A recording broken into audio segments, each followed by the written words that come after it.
আজ 25শে বৈশাখ, কবিগুরু রবীন্দ্রনাথ ঠাকুরের জন্মদিন। কবিগুরুকে আমার প্রণাম জানিয়ে আজকে কথকতায় পাঠ করছি রবীন্দ্রনাথ ঠাকুরের ছোট গল্প মহামায়া। মহামায়া এবং রাজীবলোচন উভয়ে নদীর ধারে একটা ভাঙা মন্দিরে সাক্ষাৎ করিল। মহামায়া কোনো কথা না বলিয়া তাহার স্বাভাবিক গম্ভীর দৃষ্টি ঈষৎ ভর্ৎসনার ভাবে রাজীবের প্রতি নিক্ষেপ করিল। তাহার মর্ম এই, তুমি কি সাহসে আজ অসময়ে আমাকে এখানে আহ্বান করিয়া আনিয়াছ? আমি এ পর্যন্ত তোমার সকল কথা শুনিয়া আসিতেছি বলিয়াই তোমার এতদূর স্পর্ধা বাড়িয়া উঠিয়াছে। রাজীব একে মহামায়াকে বরাবর ঈষৎ ভয় করিয়া চলে, তাহাতে এই দৃষ্টিপাতে তাহাকে ভারী বিচলিত করিয়া দিল। দুটা কথা গুছাইয়া বলিবে মনে করিয়াছিল, সে আশায় তৎক্ষণাৎ জলাঞ্জলি দিতে হইল।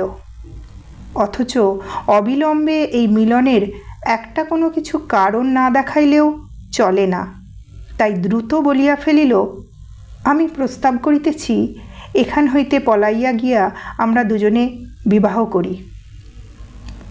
রাজীবের যে কথাটা বলিবার উদ্দেশ্য ছিল সে কথাটা ঠিক বলা হইল বটে, কিন্তু যে ভূমিকাটি মনে মনে স্থির করিয়া আসিয়াছিল তাহার কিছুই হইল না।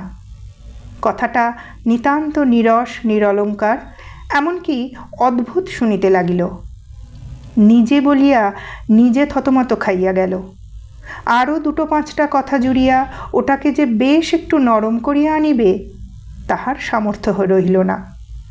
ভাঙা মন্দিরে নদীর ধারে এই মধ্যাহ্নকালে মহামায়াকে ডাকিয়া আনিয়া নির্বোধ লোকটা শুদ্ধ কেবল বলিল, চলো আমরা বিবাহ করি গে। মহামায়া কুলীনের ঘরের কুমারী, বয়স 24 বৎসর। যেমন পরিপূর্ণ বয়স তেমনি পরিপূর্ণ সৌন্দর্য, যেন শরৎকালের রৌদ্রের মতো কাঁচা সোনার প্রতিমা।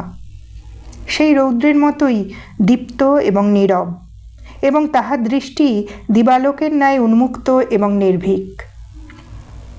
তাহার বাপ নাই, বড় ভাই আছেন, তাহার নাম ভবানীচরণ চট্টোপাধ্যায়। ভাই বোন প্রায় এক প্রকৃতির লোক। মুখে কথাটি নাই, কিন্তু এমনি একটা তেজ আছে যে দিবা দ্বিপ্রহরের মতো নিঃশব্দে দহন করে। লোকে ভবানীচরণকে অকারণে ভয় করিত। রাজীব লোকটি বিদেশী। এখানকার রেশমের কুঠির বড় সাহেব তাহাকে নিজের সঙ্গে লইয়া আসিয়াছে। রাজীবের বাপ এই সাহেবের কর্মচারী ছিলেন। তাহার মৃত্যু হইলে সাহেব তাহার অল্পবয়স্ক পুত্রের ভরণ পোষণের ভার নিজে লইয়া তাহাকে বাল্যাবস্থায় এই বামুনহাটির কুঠিতে লইয়া আসেন। বালকের সঙ্গে কেবল তাহার স্নেহশীলা পিসি ছিলেন। ইহারা ভবানীচরণের প্রতিবেশী রূপে বাস করিতেন। মহামায়া রাজীবের বাল্যসঙ্গিনী ছিল, এবং রাজীবের পিসির সহিত মহামায়ার সুদৃঢ় স্নেহবন্ধন ছিল। রাজীবের বয়স ক্রমে ক্রমে 16, 17, 18, এমনকি 19 হইয়া উঠিল। তথাপি পিসির বিস্তর অনুরোধ সত্ত্বেও সে বিবাহ করিতে চায় না। সাহেব বাঙালির ছেলের এরূপ অসামান্য সুবুদ্ধির পরিচয় পাইয়া ভারী খুশি হইলেন। মনে করিলেন ছেলেটি তাহাকেই আপনার জীবনের আদর্শ স্থল করিয়াছে। সাহেব অবিবাহিত ছিলেন। ইতিমধ্যে পিসিরও মৃত্যু হইল। এদিকে সাধ্যাতীত ব্যয় ব্যতীত মহামায়ার জন্য অনুরূপ কুলসম্পন্ন পাত্র জোটে না। তাহারও কুমারী বয়স ক্রমে বাড়িতে লাগিল। পাঠকদিগকে বলা বাহুল্য যে পরিণয়বন্ধন যে দেবতার কার্য, তিনি যদিও এই নরনারী যুগলের প্রতি এ যাবৎ বিশেষ মনোযোগ প্রদর্শন করিয়া আসিতেছেন, কিন্তু প্রণয়বন্ধনের ভার যাহার প্রতি তিনি এতদিন সময় নষ্ট করেন নাই। বৃদ্ধ প্রজাপতি যখন ঢুলিতেছিলেন, যুবক কন্দর্প তখন সম্পূর্ণ সজাগ অবস্থায় ছিলেন। ভগবান কন্দর্পের প্রভাব ভিন্ন লোকের উপর ভিন্নভাবে প্রকাশিত হয়। রাজীব তাহার প্ররোচনায় দুটো চারটে মনের কথা বলিবার অবসর খুঁজিয়া বেড়ায়। মহামায়া তাহাকে সে অবসর দেয় না। তাহার নিস্তব্ধ গম্ভীর দৃষ্টি রাজীবের ব্যাকুল হৃদয়ে একটা ভীতির সঞ্চার করিয়া তোলে। আজ শতবার মাথার দিব্য দিয়া রাজীব মহামায়াকে এই ভাঙা মন্দিরে আনিতে কৃতকার্য হইয়াছে। তাই মনে করিয়াছিল যত কিছু বলিবার আছে আজ সব বলিয়া লইবে, তাহার পর হয় আমরণ সুখ, নয় আজীবন মৃত্যু।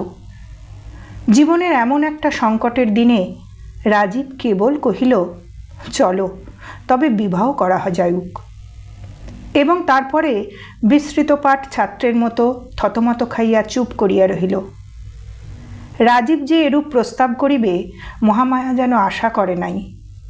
অনেকক্ষণ তাই নীরব হইয়া রহিল। মধ্যাহ্নকালের অনেকগুলি অনির্দিষ্ট করুণ ধ্বনি আছে, সেইগুলি এই নিস্তব্ধতায় ফুটিয়া উঠিতে লাগিল।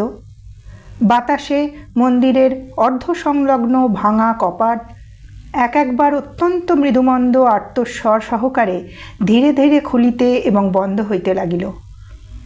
মন্দিরের গবাক্ষে বসিয়া পায়রা বকম বকম করিয়া ডাকে।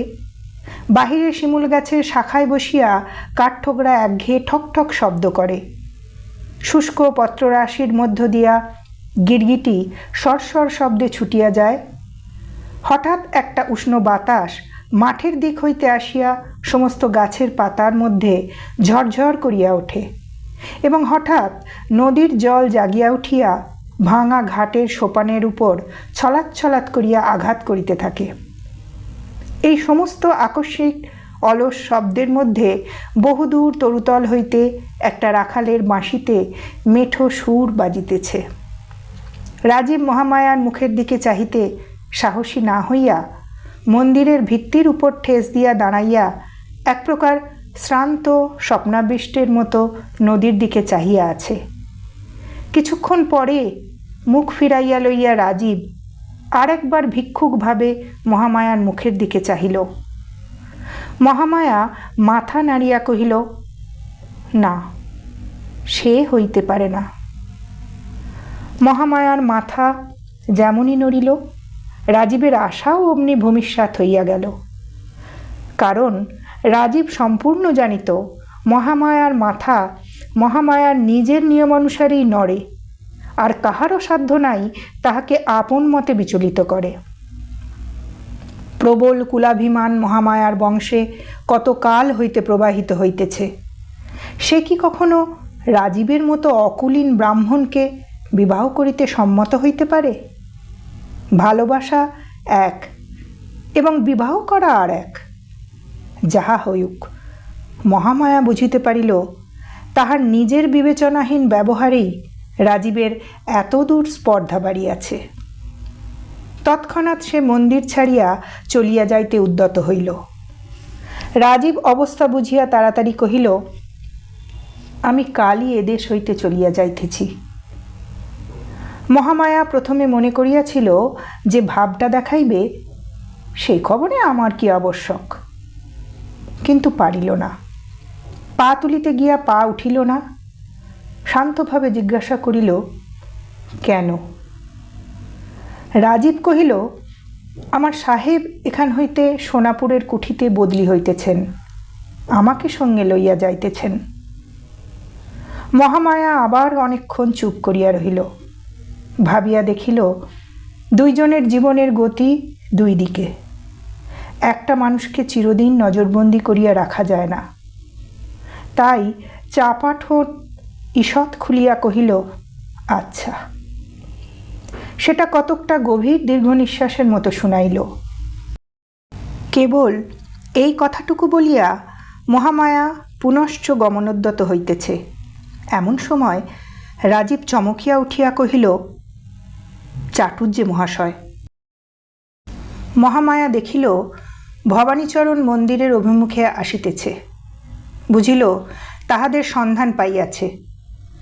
রাজীব মহামায়ার বিপদের সম্ভাবনা দেখিয়া মন্দিরের ভগ্নভিত্তি দিয়া লাফাইয়া বাহির হইবার চেষ্টা করিল। মহামায়া সবলে তাহার হাত ধরিয়া আটক করিয়া রাখিল। ভবানীচরণ মন্দিরে প্রবেশ করিলেন। কেবল একবার নীরবে নিস্তব্ধভাবে উভয়ের প্রতি দৃষ্টিপাত করিলেন। মহামায়া রাজীবের দিকে চাহিয়া অবিচলিতভাবে কহিল, রাজীব, তোমার ঘরেই আমি যাইব, তুমি আমার জন্য অপেক্ষা করিও। ভবানীচরণ নিঃশব্দে মন্দির হইতে বাহির হইলেন। মহামায়াও নিঃশব্দে তাহার অনুগমন করিল। আর রাজীব হতবুদ্ধি হইয়া দাঁড়াইয়া রহিল, যেন তাহার ফাঁসির হুকুম হইয়াছে। সেই রাত্রেই ভবানীচরণ একখানা লাল চেলি আনিয়া মহামায়াকে বলিলেন, এইটে পড়িয়া আইসো। মহামায়া পড়িয়া আসিল। তাহার পর বলিলেন, আমার সঙ্গে চলো। ভবানীচরণের আদেশ, এমনকি সংকেতও কেহ কখনো অমান্য করে নাই, মহামায়াও না। সেই রাত্রে উভয়ে নদী তীরে শ্মশান অভিমুখে চলিলেন। শ্মশান বাড়ি হইতে অধিক দূর নহে।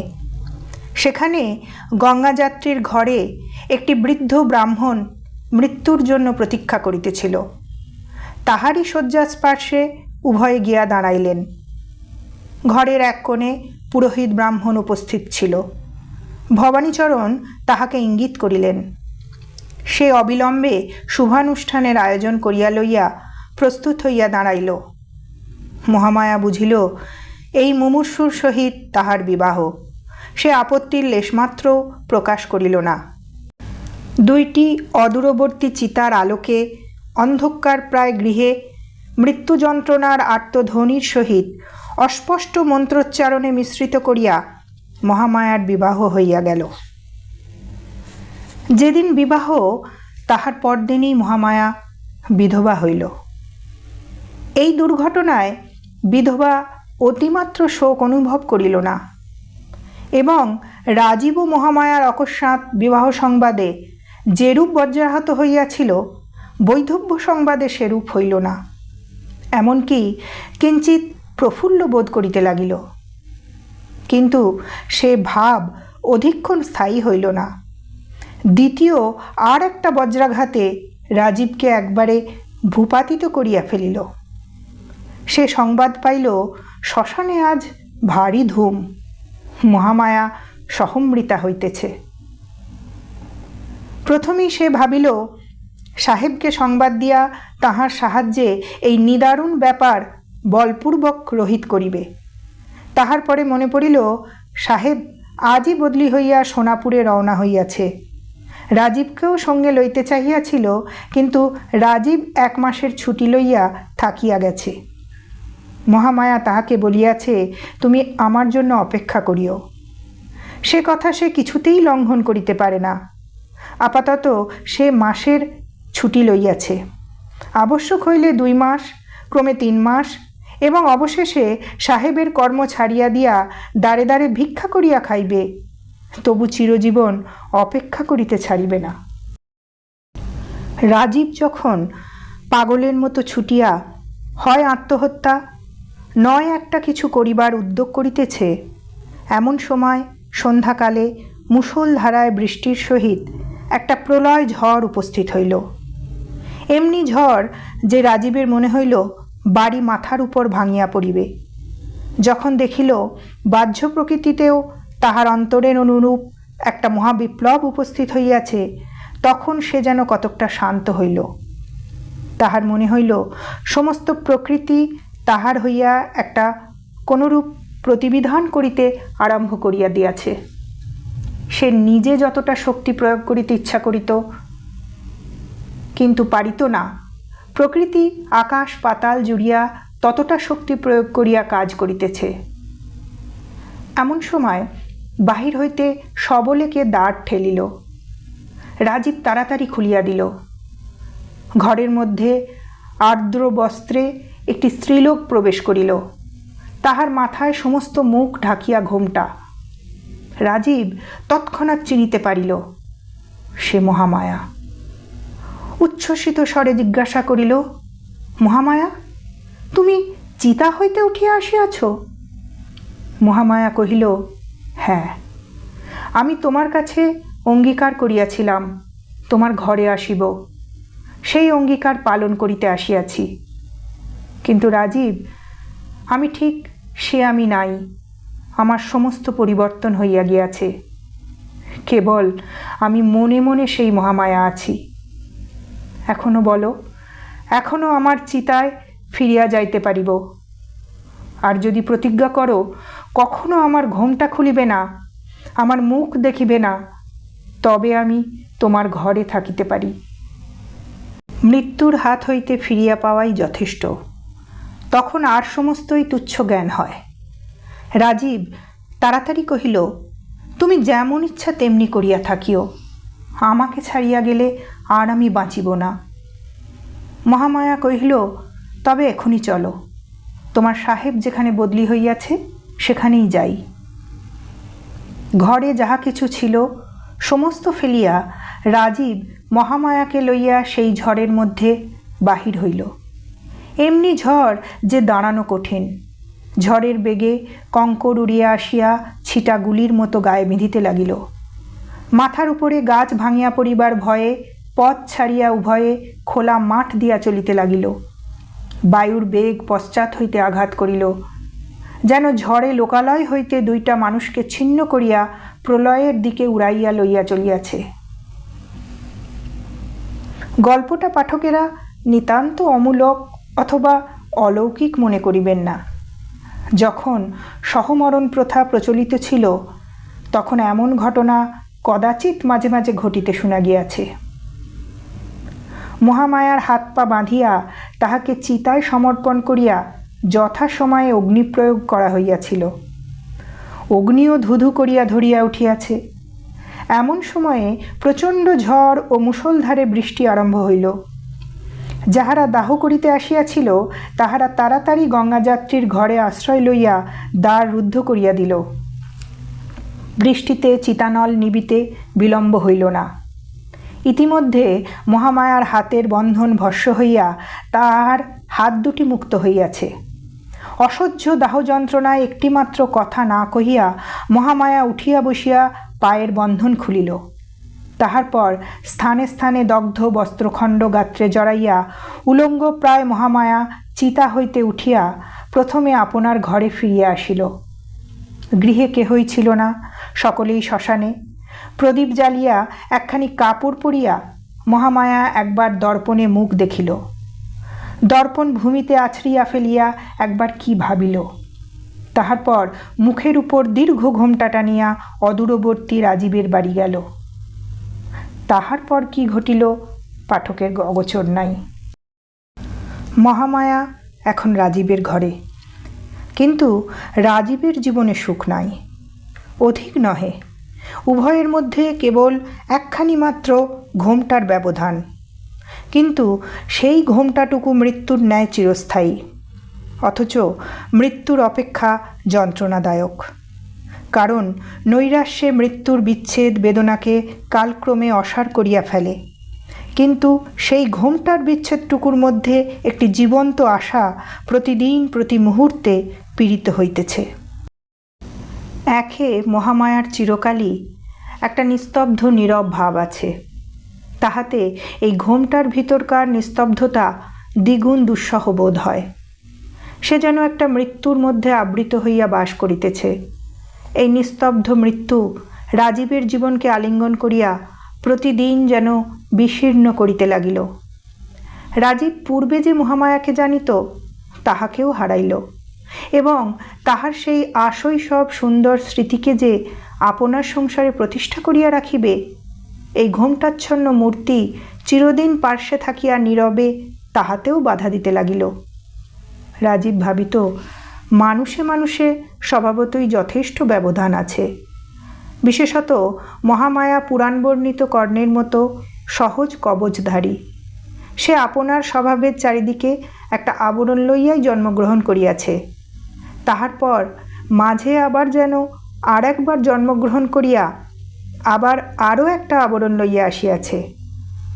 অহরহ পার্শ্বে থাকিয়াও সে এত দূরে চলিয়া গিয়াছে যে রাজীব যেন আর তাহার নাগাল পায় না। কেবল একটা মায়াগণ্ডির বাহিরে বসিয়া অতৃপ্ত তৃষিত হৃদয়ে এই সূক্ষ্ম অথচ অটল রহস্য ভেদ করিবার চেষ্টা করিতেছে। নক্ষত্র যেমন প্রতি রাত্রি নিদ্রাহীন নির্নিমেষ নতনেত্রে অন্ধকার নিশিথিনীকে ভেদ করিবার প্রয়াসে নিষ্ফলে নিশিযাপন করে, এমনি করিয়া এই দুই সঙ্গীহীন একক প্রাণী কতকাল একত্র যাপন করিল। একদিন বর্ষাকালে শুক্লপক্ষ দশমীর রাত্রে প্রথম মেঘ কাটিয়া চাঁদ দেখা দিল। নিষ্পন্দ জ্যোৎস্না রাত্রি সুপ্ত পৃথিবীর শিয়রে জাগিয়া বসিয়া রহিল। সে রাত্রে নিদ্রা ত্যাগ করিয়া রাজীবও আপনার জানালায় বসিয়াছিল। গ্রীষ্মক্লিষ্ট বন হইতে একটা গন্ধ এবং ঝিল্লির শ্রান্ত রব তাহার ঘরে আসিয়া প্রবেশ করিতেছিল। রাজীব দেখিতেছিল অন্ধকার তরুশ্রেণীর প্রান্তে শান্ত সরোবর একখানি মার্জিত রূপার পাতের মতো ঝকঝক করিতেছে। মানুষ এরকম সময় স্পষ্ট একটা কোনো কথা ভাবে কিনা বলা শক্ত। কেবল তাহার সমস্ত অন্তঃকরণ একটা কোনো দিকে প্রবাহিত হইতে থাকে।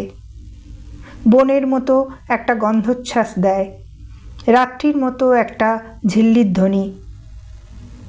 রাজীব কি ভাবিল জানি না, কিন্তু তাহার মনে হইল আজ যেন সমস্ত পূর্ব নিয়ম ভাঙিয়া গিয়াছে।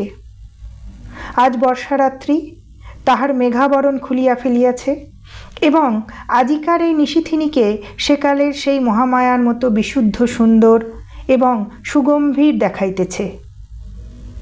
তাহার সমস্ত অস্তিত্ব সেই মহামায়ার দিকে একযোগে ধাবিতে হইল। স্বপ্নচালিতের মতো উঠিয়া রাজীব মহামায়ার শয়ন মন্দিরে প্রবেশ করিল। মহামায়া তখন ঘুমাইতেছিল। রাজীব কাছে গিয়া দাঁড়াইল, মুখ নত করিয়া দেখিল মহামায়ার মুখের উপর জ্যোৎস্না আসিয়া পড়িয়াছে। কিন্তু হায়, এ কি? সে চিরপরিচিত মুখ কোথায়? চিতানল শিখা তাহার নিষ্ঠুর লেলিহান রসনায় মহামায়ার বামগণ্ড হইতে কিয়দংশ সৌন্দর্য একেবারে লেহন করিয়া লইয়া আপনার ক্ষুধার চিহ্ন রাখিয়া গিয়াছে। বোধ করি রাজীব চমকিয়া উঠিয়াছিল। বোধ করি একটা অব্যক্ত ধ্বনিও তাহার মুখ দিয়া বাহির হইয়া থাকিবে। মহামায়া চমকিয়া জাগিয়া উঠিল, দেখিল সম্মুখে রাজীব। তৎক্ষণাৎ ঘোমটা টানিয়া শয্যা ছাড়িয়া একেবারে উঠিয়া দাঁড়াইল। রাজীব বুঝিল এইবার বজ্র উদ্যত হইয়াছে। ভূমিতে পড়িল, পায়ে ধরিয়া কহিল, আমাকে ক্ষমা করো।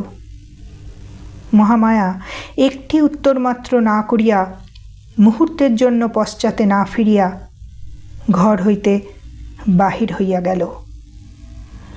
রাজীবের ঘরে আর সে প্রবেশ করিল না। কোথাও তাহার আর সন্ধান পাওয়া গেল না।